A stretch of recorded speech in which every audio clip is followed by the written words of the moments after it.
free on that asphalt lane.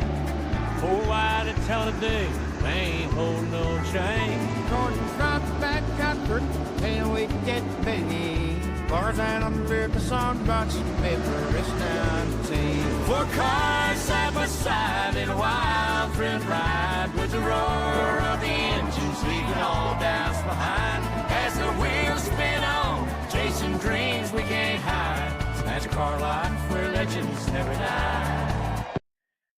Welcome everybody to the podcast. We're two guys sitting here right now. One with a malfunction on the upper part of his lips. It's really hard to talk. And the other guy sounds like he's, I don't know, he's been doing some smoke inhalation. I don't know. Yeah, I have been smoking, but smoke inhalation at my other job. That's what I've been doing. So, and that's not like a public excuse either. That's legit what's going on. Our voices, we're hanging in there, but we weren't going to give up on you guys on the 4x podcast because we had some amazing racing this weekend, especially the truck series, which I will get to here in 1 second. I will say that we have our buddy Kent joining us for the Spicy Takes and the Pick'em series, so he'll be here. Austin still MIA. So, but Blake, buddy, let's talk about the finish of that truck race. We could talk about how great the truck race was overall, sure, but the finish is what really put the stamp on what was the best race of the weekend to me and probably most NASCAR fans. And a front row guy won it, but it was not the guy that you would consider to be the championship pick for the year, Chandler Smith. What a good race. I think that race had a little bit of everything. Actually, a lot of eyes on it with Tony Stewart in there and also with Cletus McFarland too, right? I'm super glad that those guys were in there. I know a lot of people have given Cletus a lot of crap for a lack of experience being in the series, which I get. I can see that side, but it does bring a lot of publicity to NASCAR. He's had some decent runs too. He did well in the ARCA race this weekend as well. He's got potential, right, to do some good stuff. I don't look at him as like a Natalie Decker situation where there's been years and years and years and years of constant like 29th, 30th average place finishes and constant wrecking, right? So I don't think that's really apples to apples. So I thought it was good that he was in the race. A lot of tribute to Biffle, Ricky Stenhouse Jr. making his first ever truck start, which is wild because he's a 2-time, at that time, nationwide champion, Daytona 500 champion, never raced in the truck series. And so he did really good. Just tons of loaded names that made a lot of eyes get on that. Colleague bringing Ram back. They've done a wonderful job promoting that over Race for the Seat. I thought that was an awesome series they did. And then they had a pretty good showing. Justin Haley led the most laps in that race. Got a lot of good, easy advertising for Ram, like they hadn't already done enough, right? I got to imagine if you're a Ram higher up, you're pretty happy with the exposure you've gotten recently, right? And so I thought it was a fantastic race. You had a lot of good 2-3 wide racing, little strategy here and there. I thought it was a fantastic race. A lot of eyeballs. It kind of started out the weekend where it's like, man, this is what NASCAR should be. Folks are excited about the truck race. Folks are going to be excited about the O'Reilly Auto Parts race. People are excited about the Cup race. And you see it throughout the weekend. Now, I don't know how they come up with the numbers, but regardless, they came up with 450,000 people were at the track this week with the duels, trucks, O'Reilly Auto Parts, and the Cup race, and super big weekend. The truck race, those vibes were really, really immaculate. Also leading up to the finish, right? Because you're going through that race and you're like, don't really know who's going to win. People look good, but who's going to win? And we didn't know till, honestly, about 5 feet from the start-finish line on the last lap, right?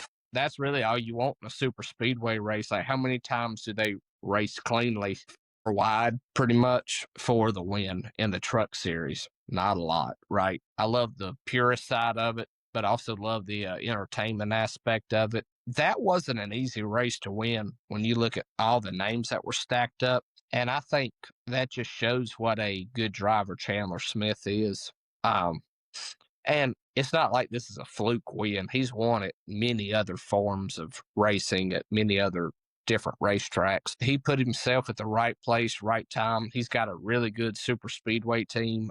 You and I have been in Daytona before when Front Row was winning truck races. And so they just have it going on. And I think that win is going to go down as one of Chandler Smith's best just because of the nature of everybody who he beat. Right. So I loved it. We really didn't know who was going to win this race because, yes, Justin Haley led the most laps, but he was tied with two other trucks that led just as many laps, which was 20.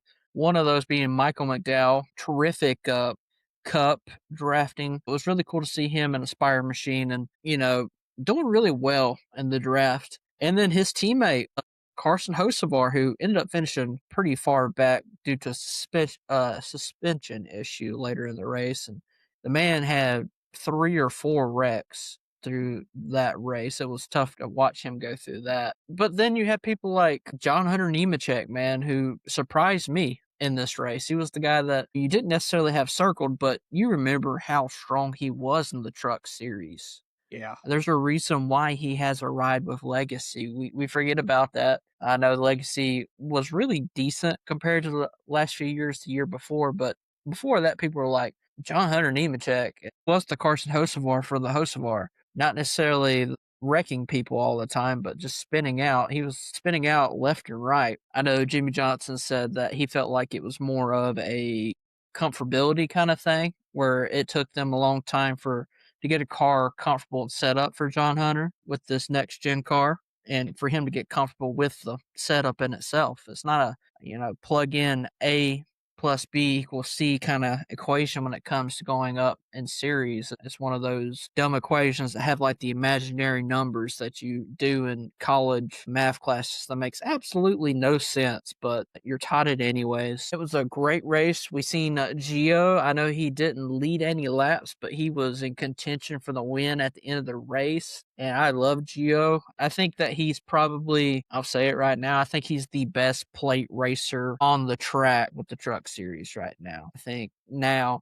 that Corey Himes out of the picture, you'll see Gio rise a little bit more to the top in regards to the plate tracks, which is kind of weird because he was kind of grew up on those bull ring tracks is what we were told last year, but it seems like he just performs really well at these plate tracks. He's got great vision. It wasn't a great points day for him, though. He only got 35 points compared to like a Chandler Smith that got 65 for winning this race. What you got to remember is that not only is the Cup Series doing the chase format, every other series is replicating that, but with the Truck Series, there's less positions to get into the chase. So you're really having to fight. Points will matter more in the Truck Series. Ultimately, over the other two series, it's going to be a drag-out fight for the points, especially all these new names like a Butterbean who finished 7th, which was great for Ram. He was the guy that finished the highest for Ram. Wow. That's crazy in itself for a guy that, he won the ARCA race last year at Daytona, sure. He's not what you would consider a plate track driver. He is also like a Geo, like he is what you would consider like a short track guy, because that's what he grew up doing. That's one of the things that's really hard about NASCAR is once these drivers, even on the local level that were really good at like your local short tracks, you kind of limit them in your mind because you're like, oh, they're really good at like Martinsville or Bristol, that you really don't plug them in and be like, oh, they could win Daytona. But it's very much a possibility that it can happen. So happy for Butterbean and a decent showing in that 11 truck, but it also just shows you the quality of a driver that Corey Heim is, and we will talk about that when we get to the Cup race. I had a phenomenal time watching this race. It's my favorite race of the weekend. Shouldn't surprise anybody because I said last year, I think the Truck Series ultimately is probably the best core racing series that they have in the upper 3 levels. ARCA could be if there wasn't that big gap in funding and stuff where you got pretty much 4 cars that are in contention to win the race and the rest of them are fighting for pretty much 5th through 35th. It's you get to see moments like, we hate that Tony Stewart and Cletus had the issues that they did, but having Cletus coming out of the truck and giving that interview after it, and you hear the announcers laughing, or, the media people laughing that might be behind him, that's great for TV. That's great for NASCAR. So people can crap on, his talent that people think that he doesn't have. I really enjoyed Door Bumper Clear, but I did not agree with their outlook in regards with Cletus. Yes, he needs more seat time, but how is he supposed to not get more seat time if he's not in a car? Yeah. So, plus he's not wrecking 15,000 people. He's usually wrecking himself. I know what happened in the ARCA race last year, sure, but this incident with him was literally just pretty much him. So A lot of people had trouble off turn 4 the whole weekend, right? I think, to be fair about it, there were a lot of experienced guys who had trouble off turn 4 at Daytona this week too. So I think it would be different if you wrecked yourself on the straightaway at Indianapolis, right? That takes a special kind of stupid to do that, right? But it just showed to be treacherous the whole weekend. You saw it some in the duels, you saw it trucks, O'Reilly, and Cup. So kind of give him a pass and maybe see at a future race what he would do. And you saw that with the race right after, with the ARCA race the next day. Like, he rides around, kind of drove pretty boring, in all honesty, like you said in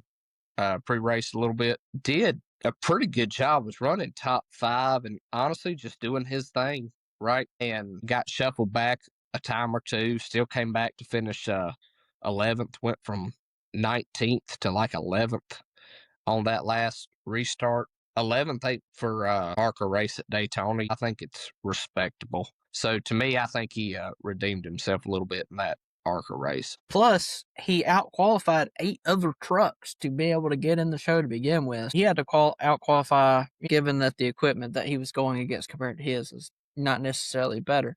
But that doesn't really mean a lot. I mean, we looked at other drivers that were really good quality trucks, championship quality trucks. And yes, they qualify, but that's because they're pretty much already in most of these races. Like people like Timmy Hill, a really good driver overall. Tyler Tomasi, he's been showing really well. Norm Benning, veteran. Tony Breinger in the 27 did not make the race, and she has a ton of sponsorship money behind her.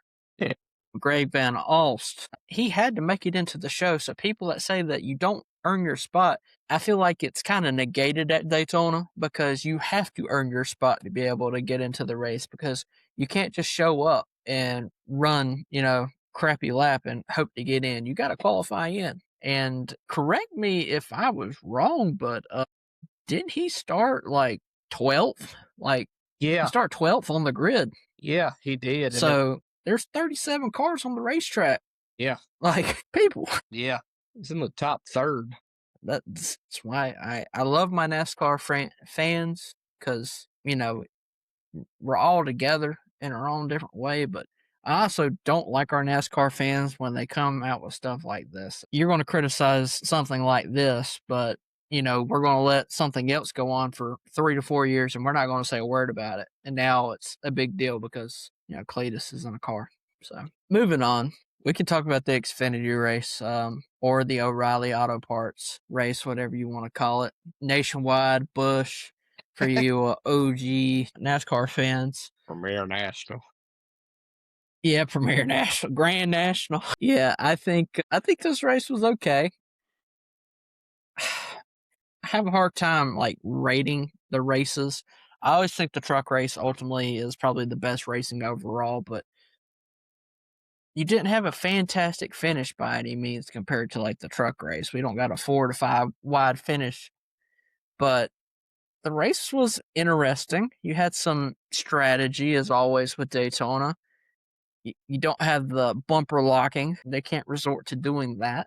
It's simply this. We're witnessing history on a lot of these O'Reilly Auto Parts super speedway races, because Austin Hill is the greatest to ever do it, one of the greatest, whichever way you want to look at the stats, right? Definitely in the top 3 of folks who ever done it. And look, I know he's a controversial guy.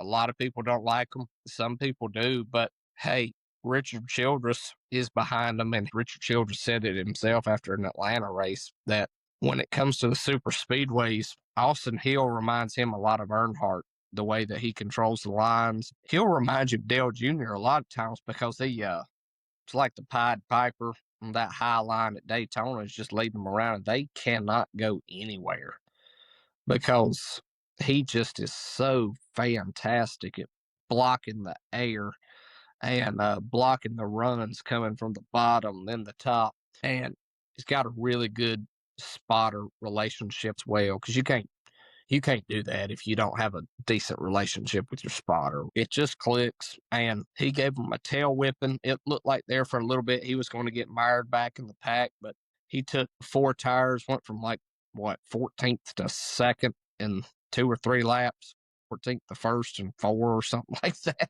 He's just dang good. There is no arguing about it, like him or not. No, talked a lot about Hill. Jesse Love, super good at Super Speedway. Childress has it going on when it comes to their O'Reilly Auto Parts Series Super Speedway program. Man, you want to talk about a storyline with a guy who struggled was Anthony Alfredo this week, man.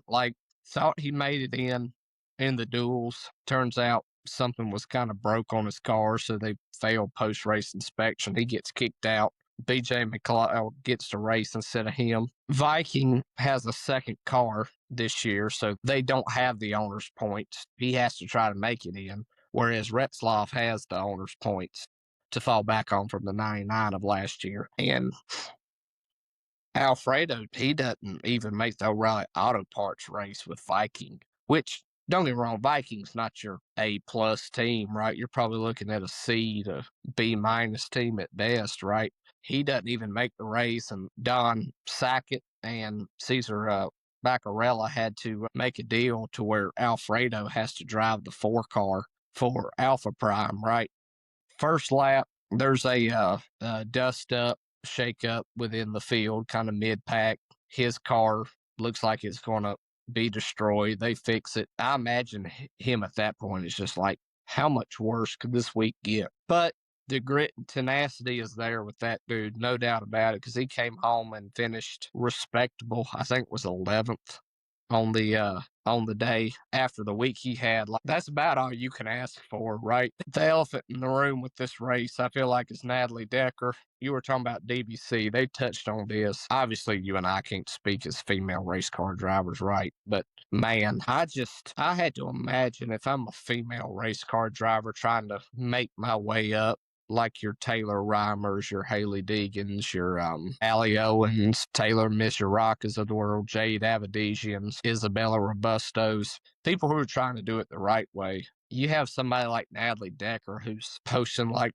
bra pics with the fire suit before the race. Clearly, that doesn't give you the ability to drive, right? Because she is hours, it feels like, away from the Sam Mayer wreck and still hits him, right? I feel like to an extent you can blame that on the spotter. You got to see the guy coming up out of the windshield too, right? Not a good look at all, because then she's on the radio cussing up a storm about why he came up and hit her. Not a good look for her at all. I want to see females do well in the sport. I think it would create a lot of publicity for NASCAR, bring in new fans, and the storylines of the drama that it could cause. Like if guys are mad that girls are beating them, it'll create a lot of stuff that would be good for us fans just to listen to and watch, right? But not even the fact that she's a girl, but a driver like her, she got like 1 top 5 at Daytona in a truck race a few years ago, but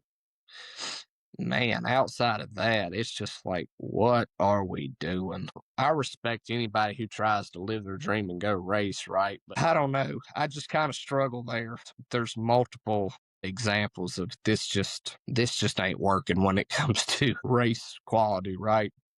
I see, like, if you're a team owner, if she can bring sponsorship and you can make a race at Daytona potentially with her, but you can't with anybody else. It's like, I can see that, but it kind of shows you if they have to resort to that, that's a broken business model. I would love to see a world where Natalie Decker could do well. I think any female who did well would be great for the sport. But I think this race was a little bit more calm, it felt like. And it was really the whole field against Austin Hill, really is what it felt like. So, like I said when I started, we are witnessing history with the O'Reilly Auto Parts series. We've seen with him going up to the Cup cars that he is nowhere near as dominant in those cars compared to now. He can run up front. He's shown himself up front a couple of times, but he's not leading 78 laps of a race. It's night and day difference. That's, a lot of people were like, when Kyle Busch retires, who's it going to be that takes the seat? That kind of lines up Austin Hill. But I'm going to go back to what you were saying about Natalie. Just taking everything, any kind of bias out of it. I want to read you the average finish of her seasons. 2021, only 4 starts. It's not a whole season. 31st. 2022, 31st. 2023, 35th. 2024, 24th, and 2025, 22nd. So you can see there is a progression. She got better, and then of course she had her kid, so she was away from the sport. I'm sure there's a whole bunch of different challenges and stuff that comes back, getting in race shape and everything, getting the feel for the car once you come back from something as crazy as that. There's a lot of things that goes on with that, and then with the truck series, I would say 2020 is probably no, it wasn't 2020, 2019, wasn't it? I think her average finish was 22nd with 19 races. And that was the year with maybe the top 5. It might have been 2020. But Yeah. the numbers are showing that she was improving before she left. So I am partial to not necessarily defend what she said, because what she said, there's no defending, logically what was going on at the racetrack. But there's a lot going on with this situation now. It could be a feel thing, but we had these infamous clips of like she's getting pushed by the tow truck back in when she was driving the trucks, and she was like holding the brakes when the truck was pushing her or whatever, and she spins out with the truck, and like the spotter, like you can hear the spotter chatter say like, "I'm gone, I'm done," and the crew chief's like losing his mind. There's stuff like that happens, but a lot of people like to dog Danica Patrick with her career. Admittedly, it did not go the way that she expected when she came to NASCAR. But before she came to the sport, she was a phenomenal driver in IndyCar. There was a reason why it was big news when she signed over. It wasn't just because it was like, a prominent woman driver that's coming into the sport. She was like the female Tony Stewart at that time. Now, not winning as many races by any means, but just like Right. hype coming into the sport. That's kind of the baseline when we're talking about IndyCar, because Tony Stewart was just so big coming over. Danica and Natalie, you can say, oh, well, the sponsorship thing kind of aligns because you had like GoDaddy and you had those really weird commercials of her with GoDaddy. There's a lot of similarities that you can sit here and try to compare apples to bananas to coconuts to grapefruits. But I hate that became a storyline out of this race, because the storyline is and should be that Austin Hill absolutely whooped the field, but no one wants that as a storyline because everybody doesn't like him for the most part. There's not many people that are big fans of Austin Hill out there. And if it is, it's probably because he just dominates the plate tracks, and people love that. Or they like the bad guy. They want to be like, he's the reincarnation of the Intimidator, because there's no one that wrecks people like that anymore. Whatever your cause is to be an Austin Hill fan. But like Blake said, he is, you compared to the numbers, he is matching or better than a lot of numbers of like a Dale Earnhardt Jr. or a senior, and especially with laps led. Laps led is ridiculous. I've never seen someone lead in so many laps and control the line like he does. It's just, he has a sight line that's insane. And then he's coming to Atlanta this week, and if his car doesn't break down and he doesn't have a mechanical failure, he's probably going to win the race. Yeah, for Like, sure. if you're a gambling person and you don't put money on Austin Hill, it's kind of tough because you know you're going to go in and lose anyways. You're just betting to hope that he has an issue. That's what you're hoping for. Someone spins him out or he has a mechanical issue. That's the only reason Austin Hill's not winning a restrictor plate race at this point, because you can put pretty much anybody in there and I don't see it changing. I mean, he's gone against cup level talent at these races and it's not done a dang thing. I liked what you said about Alfredo. I'm glad that he was able to overcome. He's very much a champion of never give up. He's a really good advocate. Everything that he does, sponsorships, always been really vocal about how much Dude Wipes has helped him out and having them come over on the 4 car and sponsor the car and everything. Everything worked out really well. It's great to see that. I'll say this and we'll move on, is I find it interesting that Viking, rather than channeling all their resources into one car, perform really well. They decided that they were going to go the 2-car route where they could funnel more resources to the first car, maybe have like a half and half season. Reslov does half the season, Alfredo does the other half of the season, and it still kind of funnels the sponsorship in, you know? So if it's a sponsorship thing where they're like, oh, we can get more revenue to help the team out with 2 cars, I can get that. I know that as we go down later in the season, we're not going to have these races where you're going to have to compete for a spot. It's not something that's realistically you're going to have to worry about, especially like a place like Bristol or, there's not going to be a lot of cars trying to qualify in. But it's, I found it interesting that they did that route. But I'm going to go ahead and move on because we kind of have, we'll mention the duels here. We'll be very quick about it, what Duel 1 and Duel 2, because honestly, not a lot to write home about. Races are just the appetizer, and there wasn't a lot of chaos. You didn't have huge storylines with the cars that get in compared to last year, because you had like Justin Allgaier last year. Your main guy this year probably looking at storyline is Corey LaJoy driving that 4th Roush car, carrying that RFK font, tributing Greg Biffle career, and also cool paint scheme in AJ Allmendinger's car with the 16. I'm glad Colleague decided to do that. That was really awesome of them to do.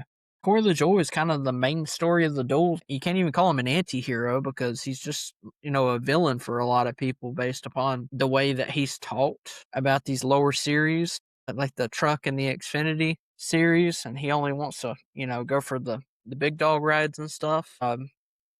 I've kind of softened my view a little bit over the years after seeing it, but still, it's tough to pull for someone like that. Yeah. At the end of the day. Yeah, with LaJoy going to be a clear favorite, right? But it ain't over till it's over, right? You had Casey Mears wrecking in the grass. It's like kind of felt like there wasn't much of a chance he was going to make it.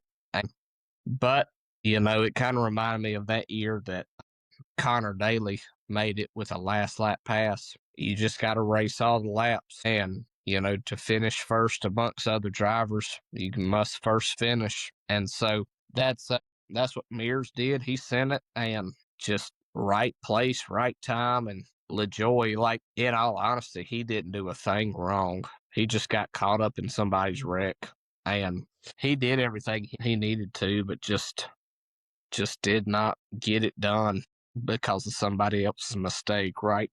And I hate that in a sense for RFK, because they had a really good start to the year with the Clash win, but they have a big history. Like, you don't really want to see any Roush cars do bad. For him, it's gotten tougher to root for him. And I hate that, because at one point, I really wanted him to do well. I think overall, his comment about the O'Reilly Auto Parts and the truck series just kind of rubbed a lot of fans the wrong way as well. Because it's like, I look at people like Carson Hocevar, I look at people like Ross Chastain, Chase Elliott, Kyle Larson, Kyle Busch, these guys who, Christopher Bell, sometimes John Hunter Nemechek, they go down to these lower series because they want to race. And I respect that. And when you've got a guy who truly, when it comes to his Cup career, just hasn't done much. Granted, I know the equipment hadn't been great, but still, to dog those lower series when you haven't done much, and all these other guys like Justin Allgaier,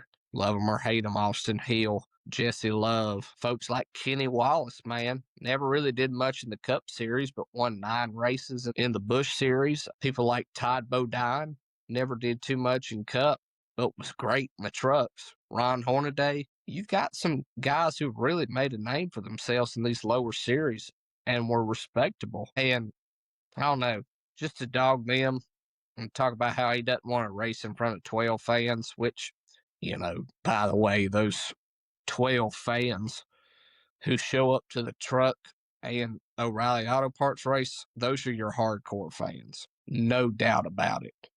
And so, I don't know, it just felt like a spit in the face of the other series. It's one thing to criticize the competition at some points. Don't hate on the whole series. And then he criticizes it, says I wouldn't take any rides. And then he goes and takes rides with Spire and these other ones. And it's just like, so did you get humbled, or did you realize that this is the best it's probably going to get for a while? I thought he did a fine job with Prime. There was a couple times he didn't do well, but, it's new to him, right? So I think some grace can be offered. It's just tough to like him again. And it's sad. He's got personality. I hate to say it. The Cup rides he has gotten, he's not really made much of it. That'd have been good. You look at St. Louis, which I get, only 1 week to prep is tough. All right, in all fairness. But, dude, you didn't make the Clash with an RFK car when an RFK car won. And then, as good as they are on the super speedways, you still didn't qualify in. Right? I feel like a lot of this on him was self-inflicted. Maybe he can win some this year. That in some of these lower series, that would start to repair his image some. Everybody wants to race at the Cup level. Like, it's a given. Nobody gets in their NASCAR journey just to settle for trucks or Xfinity at the time. If anybody had godlike power to control their destiny, obviously you'd be racing top-tier equipment in the Cup Series, right? But there's a process. You got to the point where you were pulling for a guy that, in all honesty, he's on the back end of his career. You're having someone that you're pulling with, like Casey Mears, to beat Corey LaJoie, and then he ends up doing it on the last lap with that chaotic ending to that duel. Logano wins the first duel, right? Not a shocker. Great at plate tracks. Whoop-de-doo at the end of the day. Good for him. Austin was happy. It was great to see Casey Mears get in. And then with duel number 2, it's not even the race. Like, Chase Elliott wins the duel. Cool. NASCAR's most popular driver wins the race. He parks it on the finish line, waves to the fans. Where in the first duel, Logano drove it straight to victory lane. With the second one, Chase kind of does like what we've kind of gotten used to now, where they stop on the finish line, they do the interview or whatever. I don't know if that's like, if they're transitioning over to doing the celebrations in victory lane, doing the interview there again, or what they're doing. They kind of cleared it up when they got to the Cup race. Duel number 2, nothing really to me. It was like, well, Anthony Alfredo got in, and then here a little bit later, Anthony Alfredo did not get in. BJ McLeod got in due to a radiator hose that came unattached at some point of the race. We can sit here and be like, we can criticize NASCAR, but they have their procedures. They have their rules. We're not keen to those rules. We don't have the NASCAR rule book sitting here in front of us where we're like, yes, they did the right thing or they did the wrong thing. That's not where we're supposed to be in this. We're fans at the end of the day. We can't not help but feel gutted for Beard Motorsports and Anthony Alfredo, because Beard Motorsports, very much kind of like one of those blue-collar teams. They don't have a lot of people on the roster, so to speak, right? I think they said one full-time employee at Beard Motorsports. Yeah. So how can you not root for a team like that? But then you have BJ McLeod get in, who is also, we've come to know and love him on these plate tracks. He's going to be making a attempt to make a start at Atlanta this weekend at a plate track. Like, we've already talked about it a little bit, so I won't sit here and dilly-dally on it. It's just, it hurt to see Alfredo, see the emotion that he had, and he was happy, but happy tears. And then, like an hour or two later, it's the other kind of tears that's probably going around. Yeah. So it was good to see that he had the highlight of the Xfinity race where they were able to almost crank out a top 10 in that 4 car for Alpha Prime, even after the bad start. Going straight to the big daddy here, the Daytona 500 championship. Not the race, the championship. NASCAR does it a different way. They start their season out with a championship race. And when all's said and done, we had someone that I would have not put a circle around his name for a restrictor plate track, much less the Daytona 500.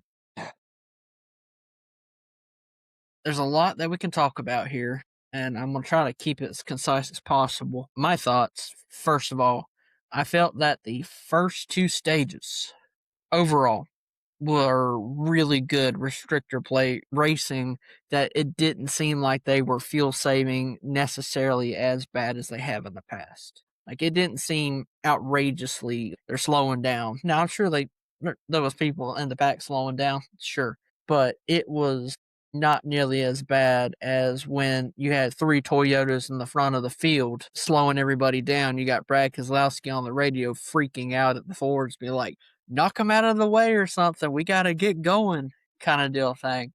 So that third stage really put a hamper and a damper on the race for me personally. Now, the green flag pit stops at the end of stage 3 and the ending of that race, cinema, phenomenal, great. So it worked out, but if those didn't work out the way that they did, people would have remembered that third stage as, man, this race sucks so bad, because it's always not what's before, it's that last little bit that truly matters.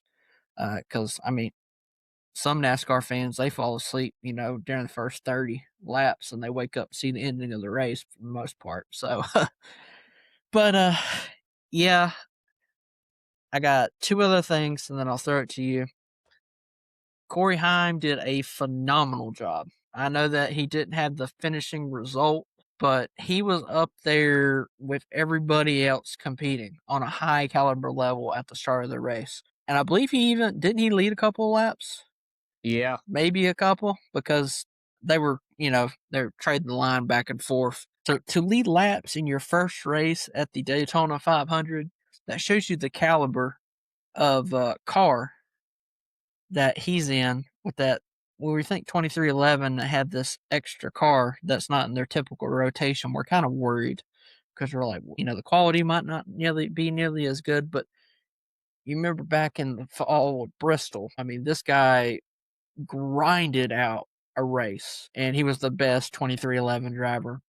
When we talked about it, we knew that when he transitioned from the Truck Series to the Cup Series, we felt like he was going to be more prepared than most rookies. And you could say Connor Zilic gave a pretty good run for this race. He had his moments. He had, I believe, a rookie moment at one point. Wasn't he involved in not necessarily a wreck, but maybe some bump drafting that went wrong and sent somebody or something? I know he was a part of it. I don't know if he necessarily caused it, but I do know he was at least collateral in it for sure. Yeah. So I feel like Heim did a great job. I feel it's a travesty, a 100% of travesty. He does not have a full ride for the season. Last thing that I'll talk about is the finish. Phenomenal finish. Tyler Reddick wins. Story writes itself. Coming off the lawsuit, 2311 wins the first race, biggest race of the year. They're in the victory lane with Michael Jordan and Denny Hamlin, and you've got NASCAR representatives sitting there like how's this going to go? So great for that. But you have the heartbreak of someone like a Chase Elliott, who invokes a lot of the, blue collar old school fans that really pull for those names. Like they pull for Dale Jr. because of Dale Earnhardt, so now they're pulling for Chase because of Bill Elliott. You had the heartbreak of that, but I know that Denny, Michael, Tyler, they all gave the flowers to Riley Herbst for pushing them to the win, which is expected as a teammate. But the move that he made that caused the other drivers to wreck at the end of the race, what are you doing? In all honesty, take the name out of it. If it was anybody else, Tyler said he was trying to win it for himself, right? That was the move he was trying to make. There was no way he was going to get a good bump draft off that. Yeah, I get it. Right. You are probably racing for your Cup career this year, and a Daytona 500 to your resume would really help your side out of, hey, I should be in this ride for another couple of years, right? And rightfully so, But yeah, it was pretty clear that he wasn't cleared, right? I can understand the move, but if you're not clear, you're not clear, right? If you're going to finish third, take a third. From a fan's perspective, I'd be kind of pissed if they just rode in line and was content with third. It definitely does look like a dumb butt move. It is kind of funny watching Brad criticize him though, which look, as a fan, I love seeing the banter.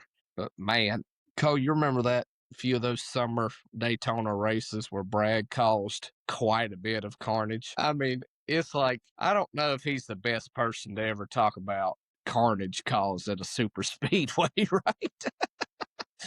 But look, I don't mind it really either way. He's mad, heat of the moment. He wanted a Daytona 500 just as much as what Riley Herbst did. But yeah, it's there's a level. Like I said, if you're not clear, you're not clear. I'm trying to put myself in Herbst's shoes a little bit. If you see an opening to win the 500, it's kind of like what Ross Chastain did a couple years ago. He clearly wasn't clear coming down on whoever it was, but he's going for the Daytona 500. I like to see guys act like they want to win, right? And so it happens. Does it look dumb? Yeah, but I don't hate the intent of it from a fan's perspective. If anybody should be kicking himself, it probably is going to be Zane Smith on that last lap, because you've got Reddick and Herbst. I see where he was like trying to back up to Reddick to try to get a run on Elliott, but there comes a point like he ain't going to help you. If he had to do it over again, I would have loved to see how that race could have played out for Zane Smith, or if they wreck them themselves and Elliott just takes it, that would have been wild too. A lot of passion at the end of the race, and I don't hate that. I get what you're saying with the intent thing. Like, you want a driver that wants to make a move to win the race ultimately, and did the right thing by pushing your teammate 100%, and had his best career finish. I believe Riley Herbst's best career finish was this race. So, Top 10. he deserves flowers for all that. But I've went back and watched this replay multiple times, and I don't know if the spotter just like turned the microphone off and he had no clue that he wasn't clear, or he just decided that he was going to send it, because it was obvious even when he moved the car, like he was in a different lane before he decides to come over.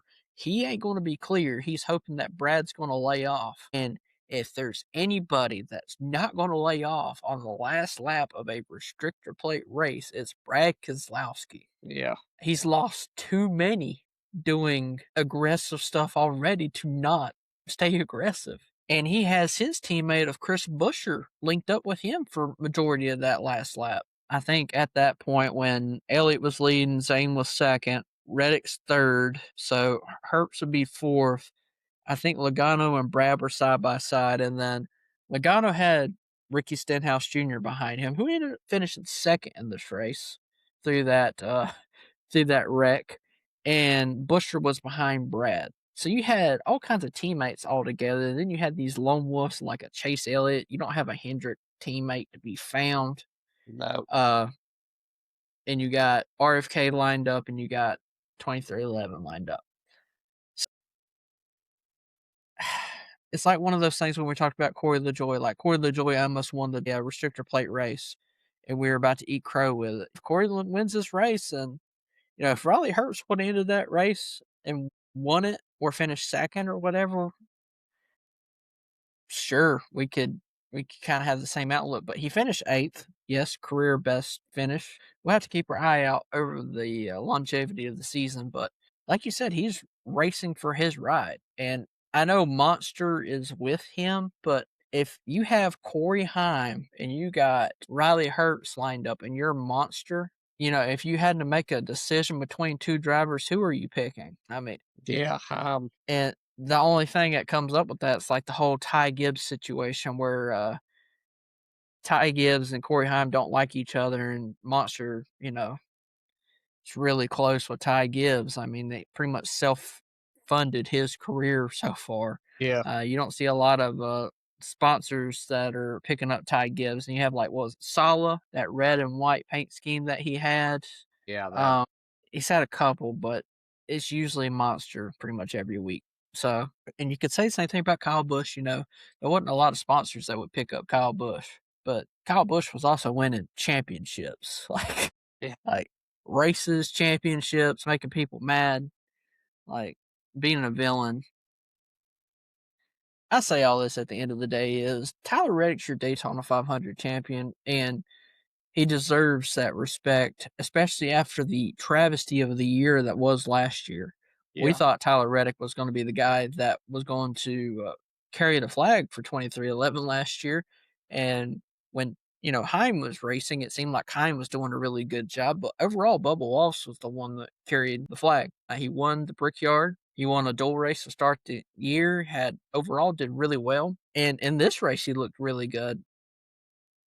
He had a chance to probably compete for the win if he didn't lay off when Byron was I don't know what happened to Byron. It seemed like he just fell off a cliff. I don't know if he ran out of gas or had a tire go down because he just like zoomed back. It was like a parachute on the back of his car.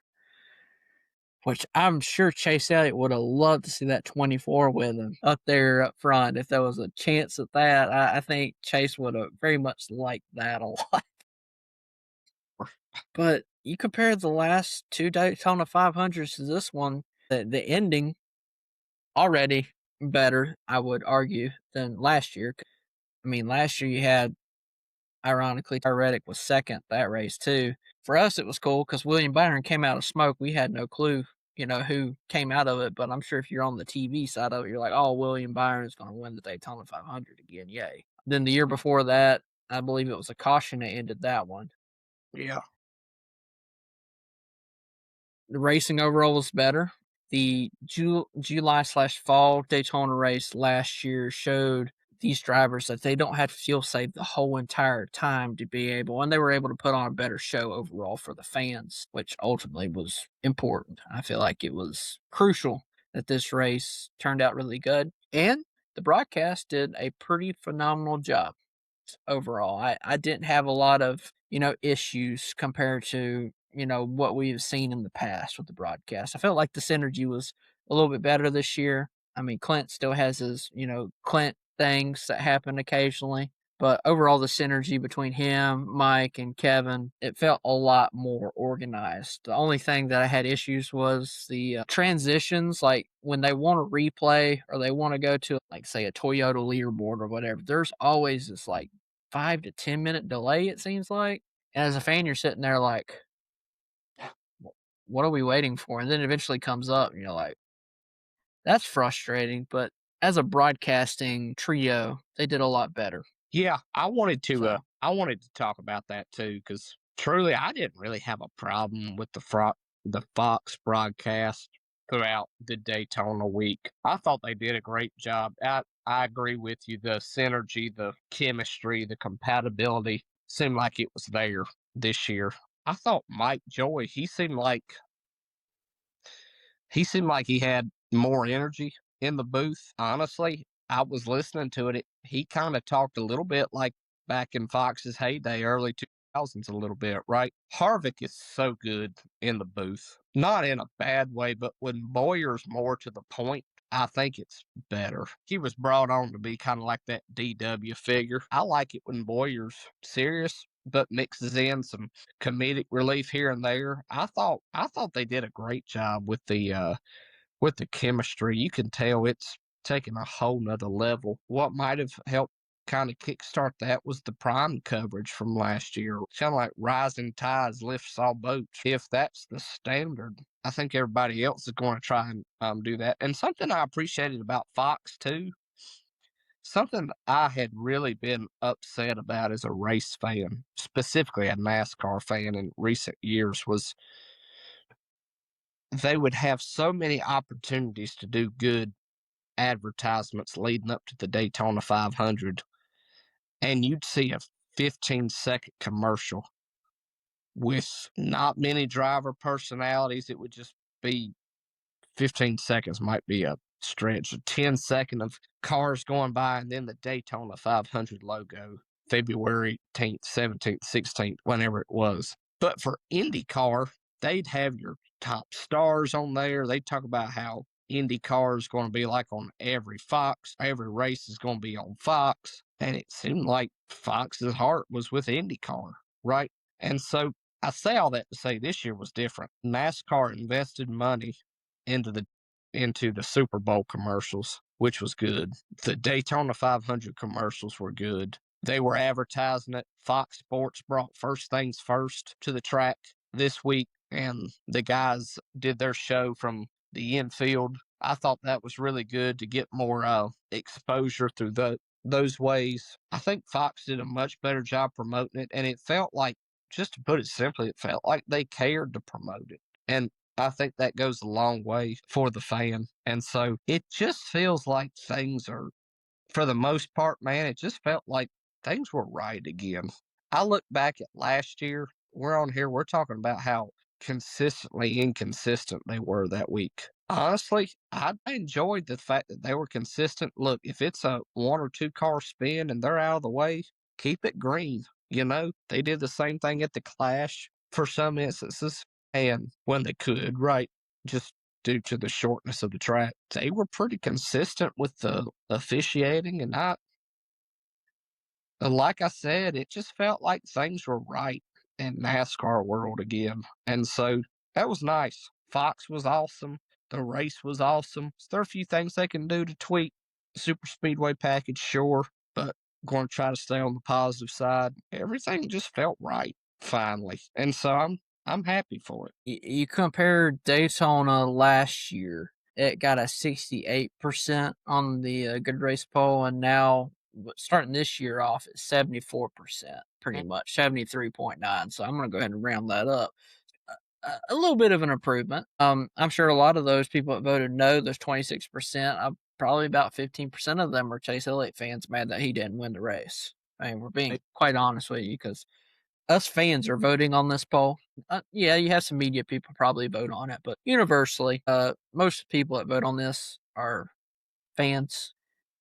In the Clash, it got like a 42.3 yes, I think, and a 57 no, which it's tough, but when you look at the amount of votes, this Daytona 500 almost had 29,000 votes, where the Clash only had about 14,000, I think, votes. So there's a vast difference of people that probably even watched the race. But that's, at the end of the day, I mean, it's a poll, but it's a good way to kind of measure NASCAR's success. And of course, CW has always knocked their coverage out of the park. I never really have any issues with what they do with the crowd, whoever they got stashed up for the week. But I have to mention this is I felt that Austin Cindric did a really good job on the ARCA broadcast. I believe he was in the ARCA booth, wasn't he? Yeah. He would be a phenomenal broadcaster after his career is done.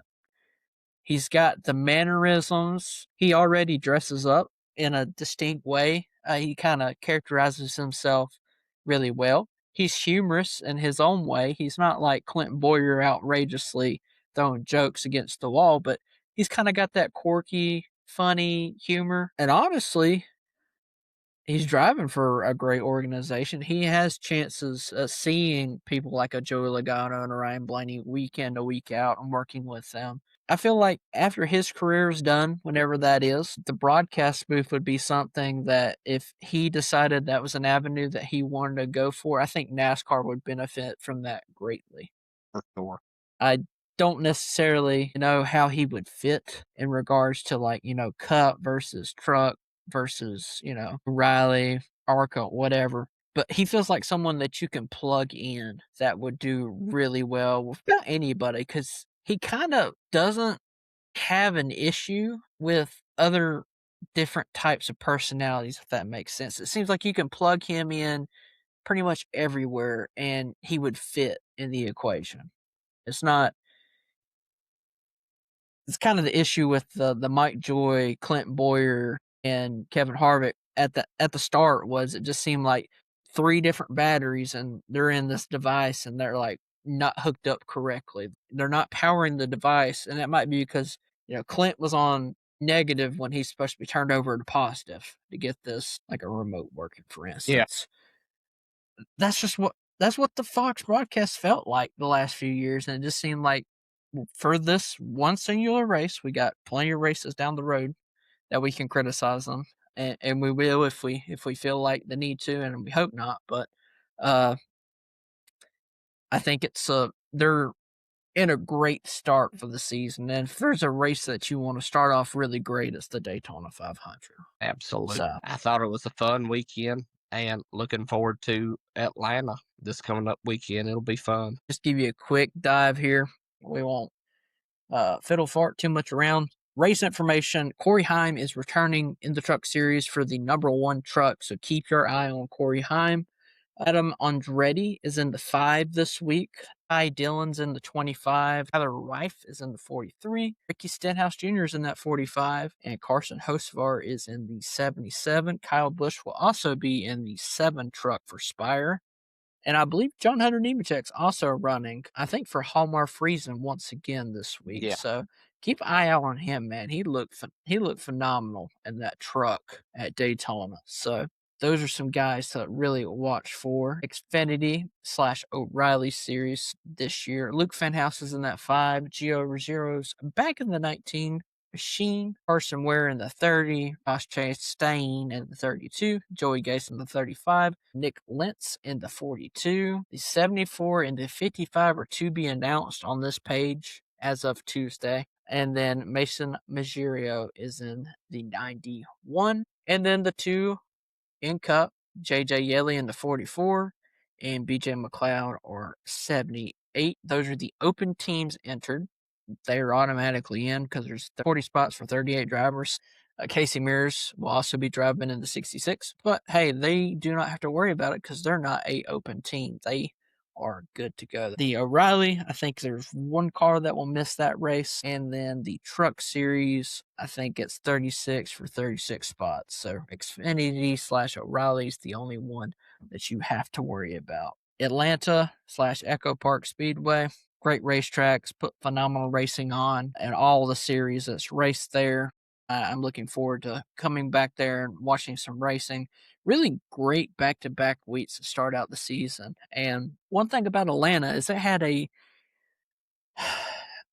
think about this old school Atlanta and how it used to chew up these tires, and it used to be the big story about these tires always getting shredded. And now we have this restrictor plate format that's kind of changed the game, right, Blake, when it comes to the tires? Yeah, absolutely. Yeah, you look at Atlanta from about 2008, 2009, 2010, all the way up to 2021, and you want to talk about like putting a cheese grater like right up against the tire and just wearing that thing out. That's exactly how it was.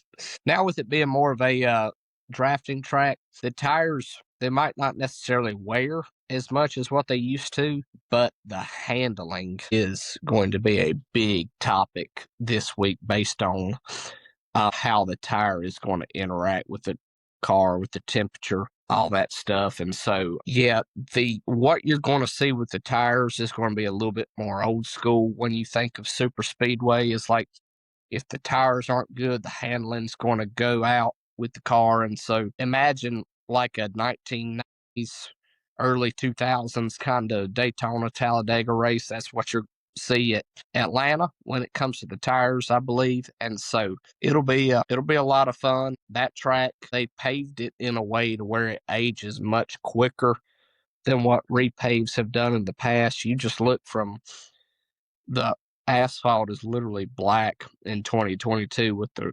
repave.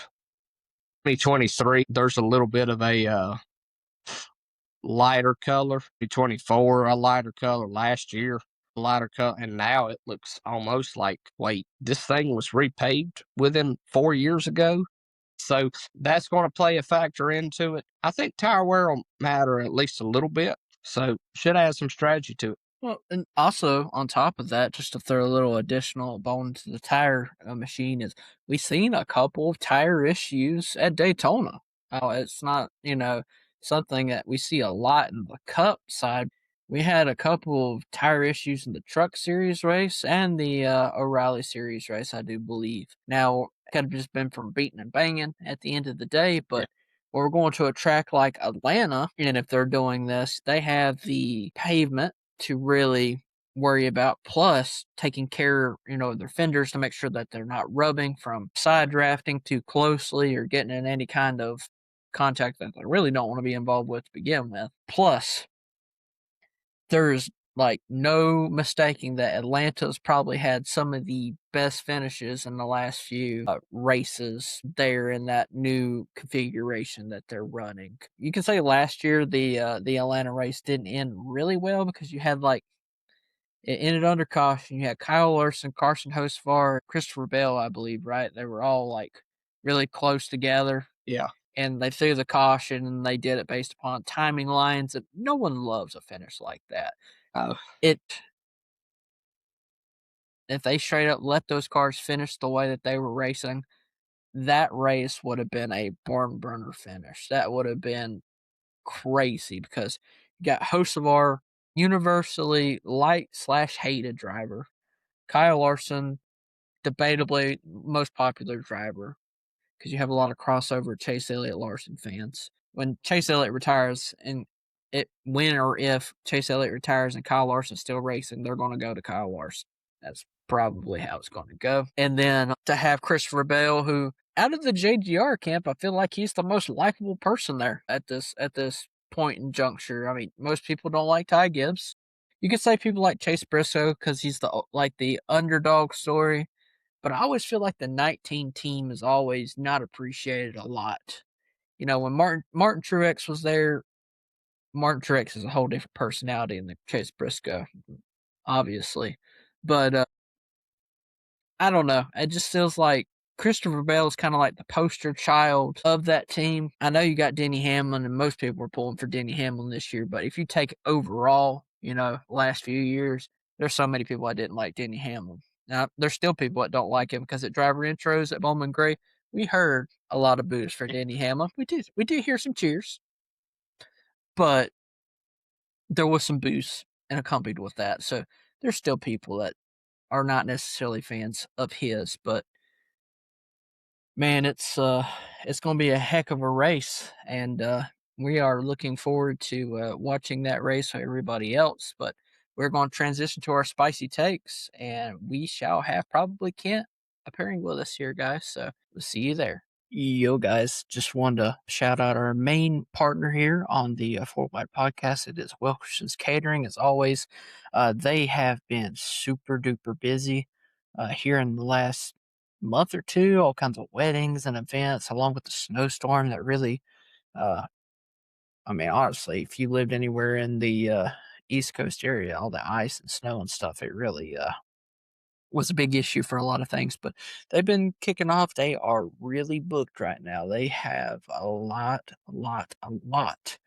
of gigs and stuff going on, along with everything else that Kyle does, teaching, culinary stuff, and just he's out about doing good stuff in the community. So make sure, guys, if you guys are looking for a caterer in the North Carolina area, specifically in the Triangle area of North Carolina, but he does do gigs outside of that. If you guys have a wedding, you have a big dinner, a sports celebration of any sorts of caliber, you want to call out Bookerson's Catering because their food is phenomenal.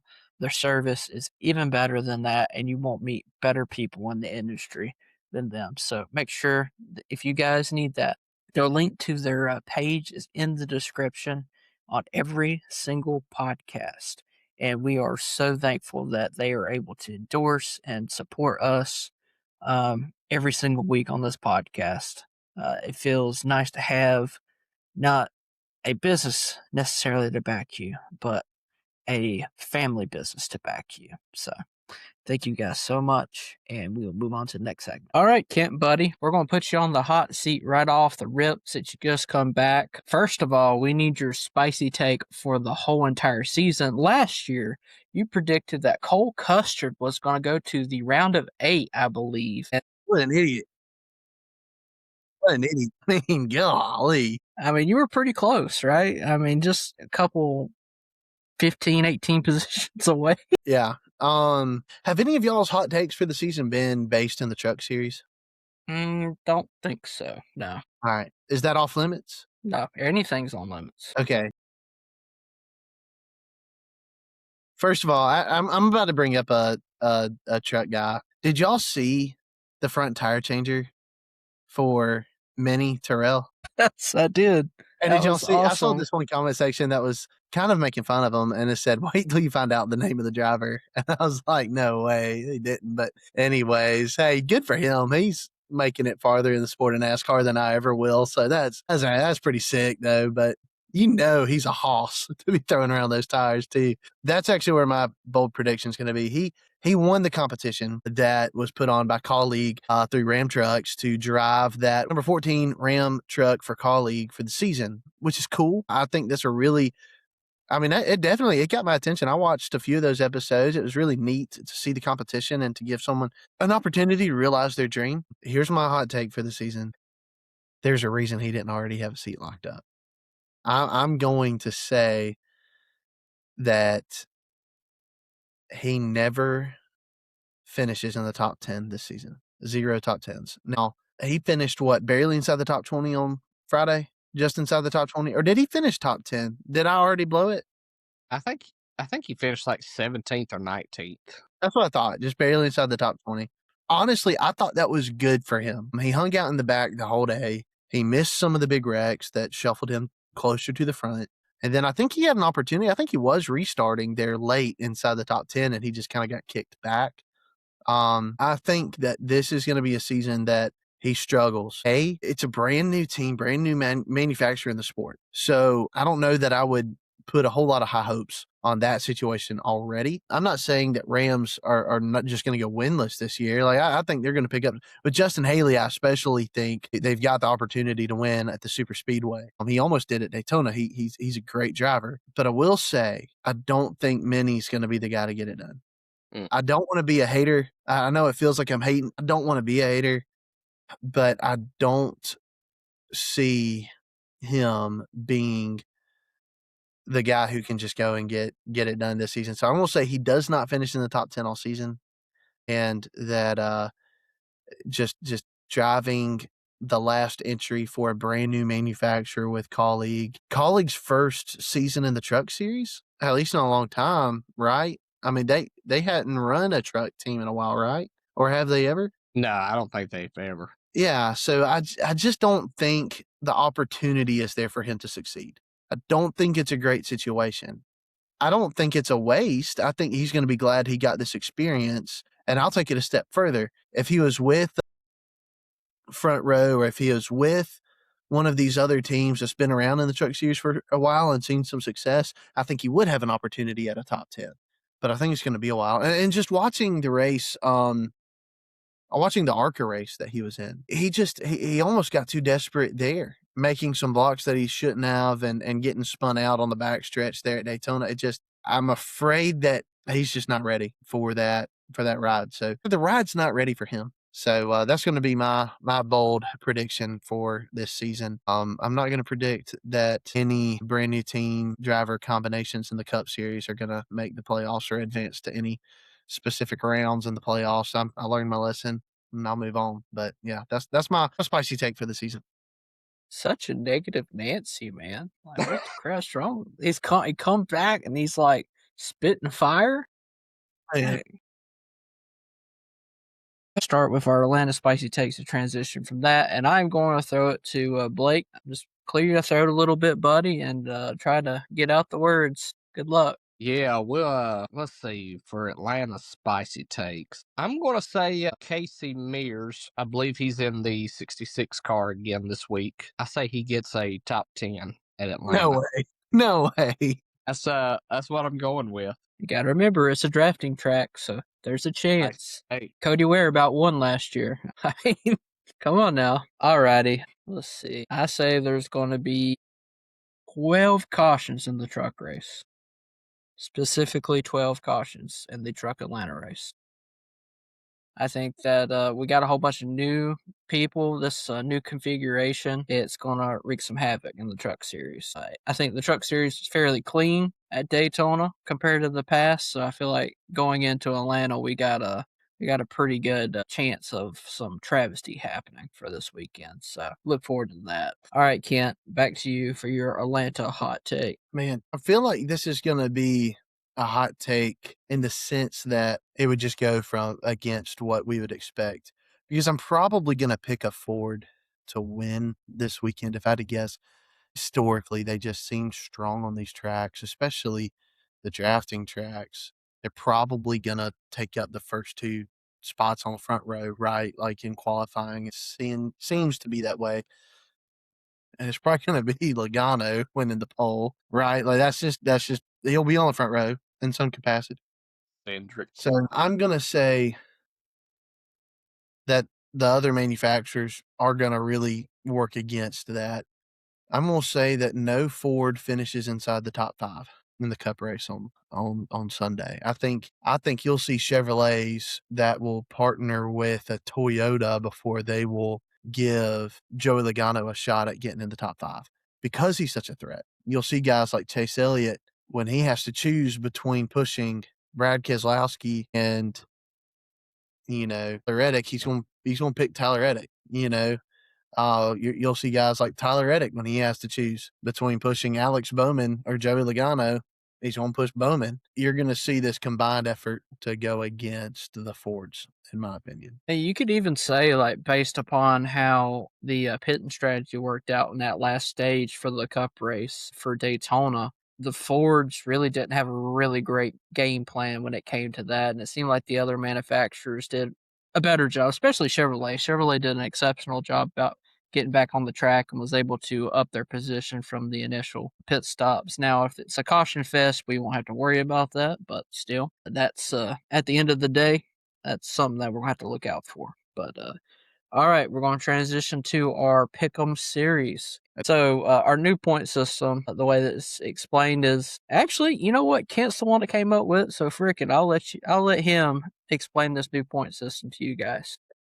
I'm glad y'all trust the defending champion with these important decisions.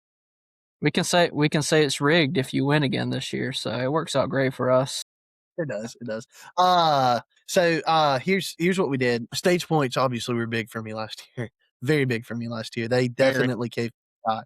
I think even without them, picking the preseason champion would have been enough to at least have me very close to being in the conversation. But still, definitely helped sway me in the right way. So here's what we decided to do. We decided to reduce the value of stage wins by half, and also reduce the value of the picking the preseason champion by half. So instead of taking stage wins and saying, all right, it's half a point now, that's just weird. We just decided to multiply everything by 10. So if your driver finishes first, the driver you pick wins, then just like the point system in NASCAR, you get a little bit of an added bonus for that. So if your driver that you pick wins the race, you get 50 points. But if your driver doesn't win, but is first among the group, you get 40.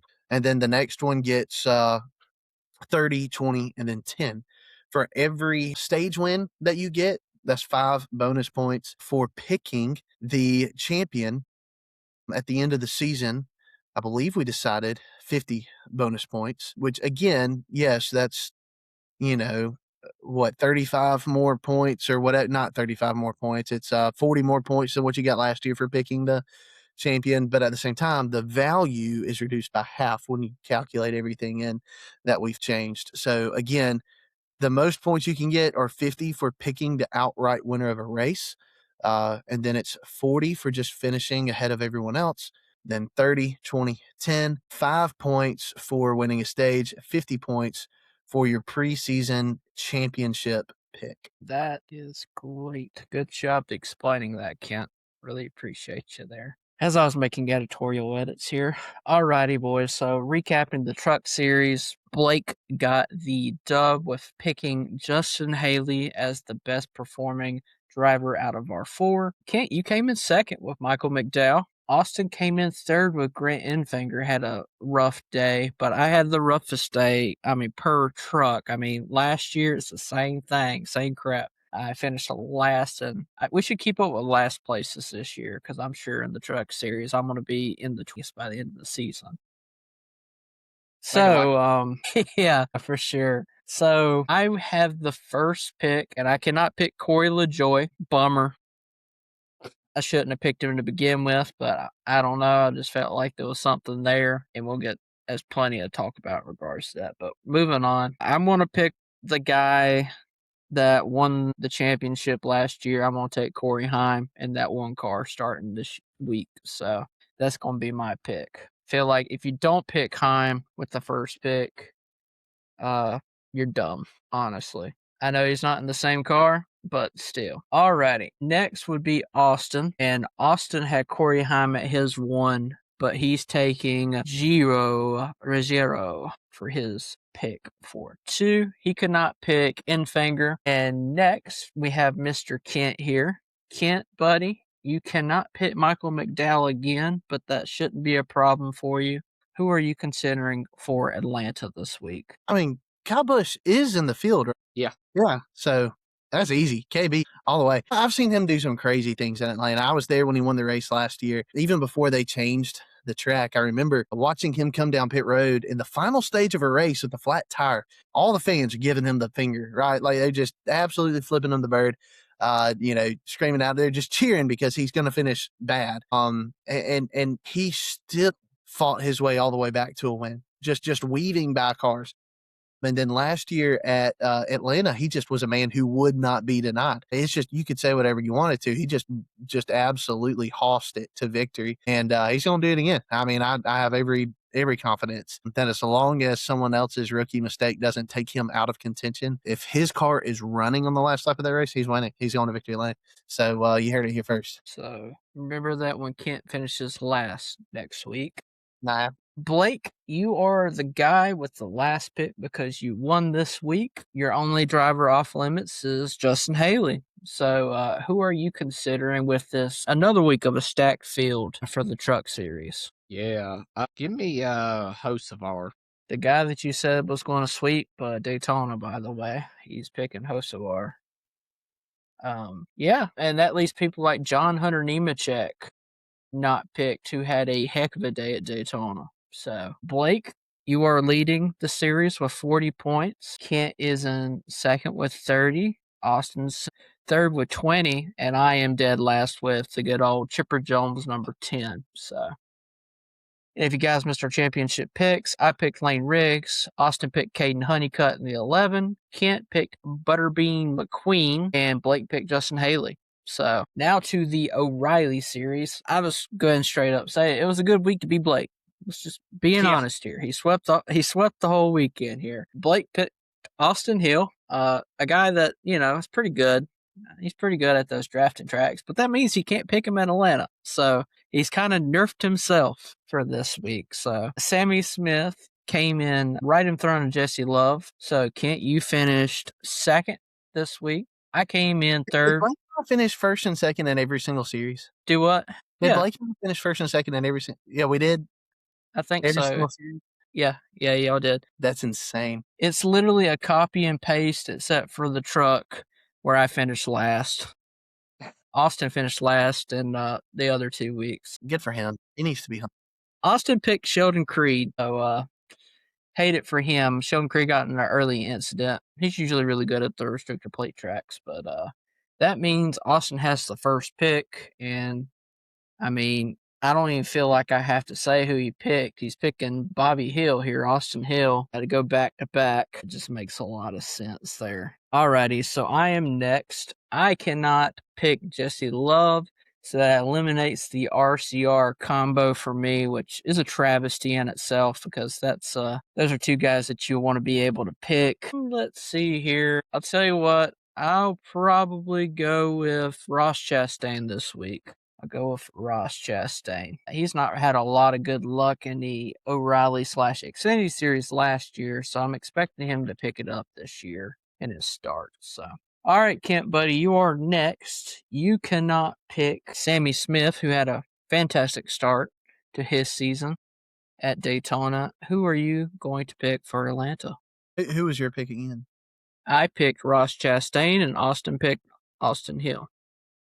Give me Jesse Love. Yep. Don't even have to say anything about that. All right, Blake, that lets you round out the back of the field here. You cannot replicate your pick of Austin Hill, but hey, he's already off the board. Who are you picking for the O'Reilly Auto Parts Series race at Atlanta Motor Speedway? Good question. Give me Parker Retzloff. He did really, really well at Daytona. He was showing some really good, fast energy in that car. And last year, Matt DiBenedetto did really good at Atlanta in that 99 car. Solid pick. I will say, though, Gio is running in the 19 car this week, so be on the lookout for him to impress. It seems like he's got a really good eye for the plate tracks. So Blake currently is leading in the O'Reilly Series with 60 points because of his stage wins with Austin Hill. Kent, you have 30 points. I have 20 points, and Austin has the 10 minimum points that you get every week. All right, Cup. So Blake won again with Logano, but to be fair, me, Kent, and Blake were like, what was it, 3, 4, 5 or something, because everybody wrecked coming to the line. Blake picked Joey Logano, who was the first one to cross the line, I think backwards.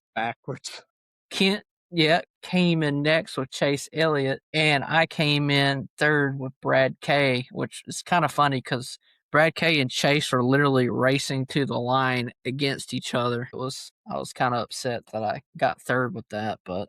And I'll say this too. It did not cross my mind until after the fact that I had picked Chase Elliott, because it was when I was watching Chase come down to the start-finish line, I was just thinking, man, it'd be cool for him to finally get this 500. Like that'd be sick.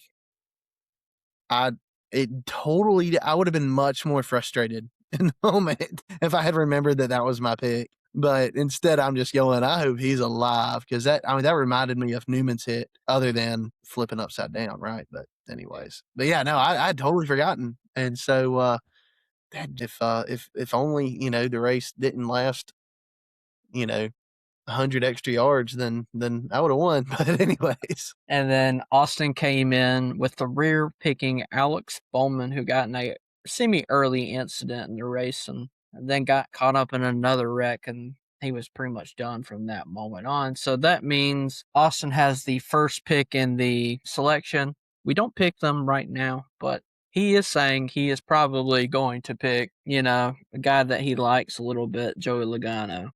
Not a shocker to anybody here with that statement. He's pretty good. Now, most of the time he wins the fall race or the /summer race more than he wins the early race. Mr. Bell won Atlanta last year, which was kind of surprising to a lot of us because we don't view him as a restrictor plate driver most of the time. But that is who he is going to consider picking. So that means I would be next. And I'm telling you what, guys, I have a hard time picking for Cup Series and Atlanta most of the time.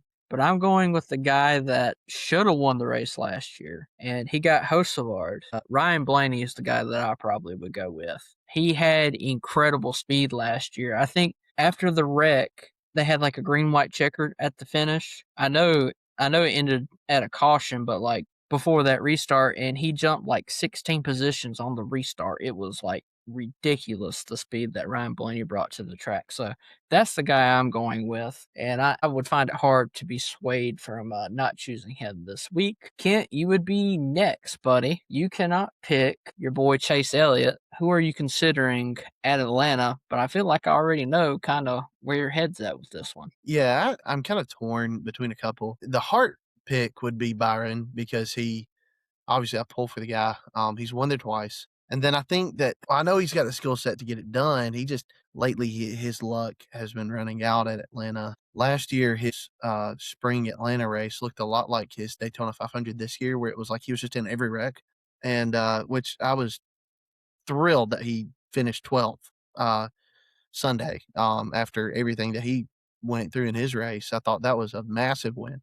But I probably am gonna lean towards a Ford, and it's gonna be the Ford that pushed Chase Elliott to victory last summer. And I'm probably gonna lean towards Keselowski. Good solid pick. Probably a better value than what my Daytona Brad K pick was. Getting third with him is kind of a shot in the foot. It's kind of like Blake picking Kyle Larson in Martinsville last year in the springing.